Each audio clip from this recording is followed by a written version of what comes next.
بسم اللہ الرحمن الرحیم اللہم صلی علی محمد وعلی آل محمد کما صلیت علی ابراہیم وعلی آل ابراہیم انک حمید مجید اللہم بارک علی محمد وعلی آل محمد کما بارکت علی ابراہیم وعلی آل ابراہیم انک حمید مجید۔ اللہ تعالیٰ قرآن پاک کی سورۃ نمبر 4 سورۃ النساء کی آیات نمبر 59 میں ارشاد فرماتے ہیں، ترجمہ: اے ایمان والو، اللہ کی اطاعت کرو اور اس کے رسول صلی اللہ علیہ وآلہ وسلم کی بھی اطاعت کرو، اور تم میں جو لوگ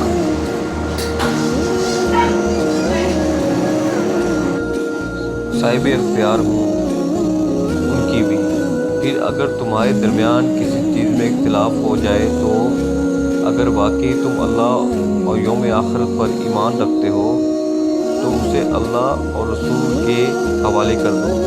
یہی طریقہ بہترین ہے اور اس کا انجام بھی سب سے بہتر ہے۔ تفسیر سیاحت میں اللہ تعالیٰ نے رعایا کو، چاہے فوج کے افراد ہوں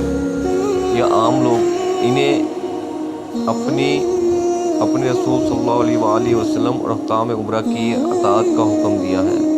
اللہ یہ کہ حکام اللہ کی نافرمانی کا حکم دیں تو ان کی بات نہیں مانی جائے گی۔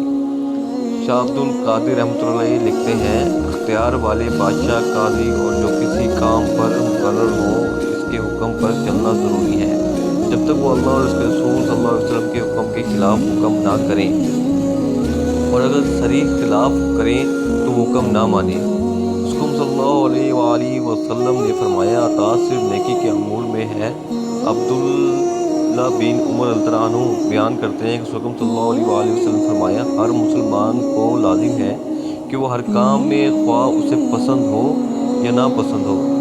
صحیح و اطاعت بجا لائے،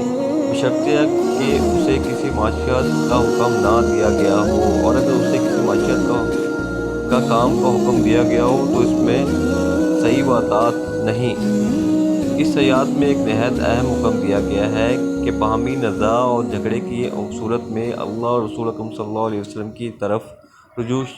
شرط ایمان ہے۔ اللہ تعالیٰ نے اطاعت تو قرآن کی اطاعت ہے اور رسول اکرم صلی اللہ علیہ وسلم کی اطاعت آپ صلی اللہ علیہ وسلم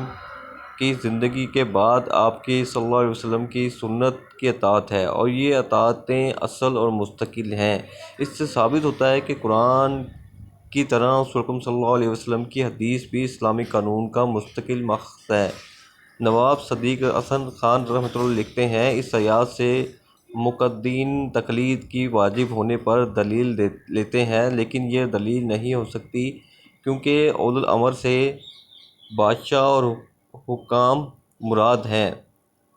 دیکھیے فوائد فضا، اگر بعض اہل علم کے مطابق اس سے علماء دین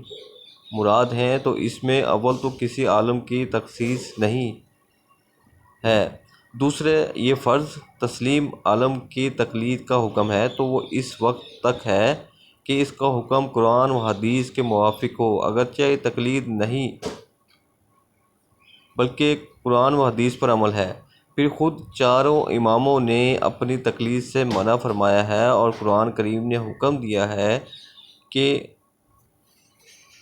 ائمہ کے اتباع میں جھگڑا ہو تو اللہ اور رسول صلی اللہ علیہ وسلم کی طرف رجوع ہونا چاہیے۔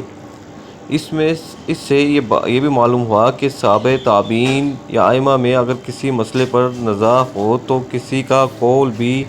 حجت نہیں، بلکہ وہاں صرف قرآن و حدیث پر عمل ہوگا۔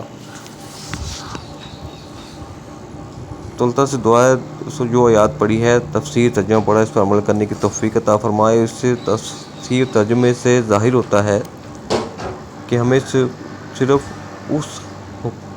صرف اللہ اور رسول کے احکامات کی اطاعت کرنی چاہیے، اور اگر کوئی حکومت بنی ہوئی ہے اور وہ اللہ رسول کے احکام و حدیث کے مطابق چل رہی ہے تو اس کے حاکم کی بات اس کے مطابق ماننا چاہیے، بشرطے کہ وہ قرآن و حدیث کے خلاف نہ ہو۔ اگر وہ قرآن و حدیث کے خلاف ہے تو ہمیں اس کی تقلید نہیں کرنی چاہیے۔ تو اللہ سے دعا ہے کہ اللہ ہمیں قرآن شریف کو ترجمے سے پڑھنے، سمجھنے اور اس پر عمل کرنے اور اسے دوسروں تک پہنچانے کی توفیق عطا فرمائے۔ جزاک اللہ۔ Please subscribe.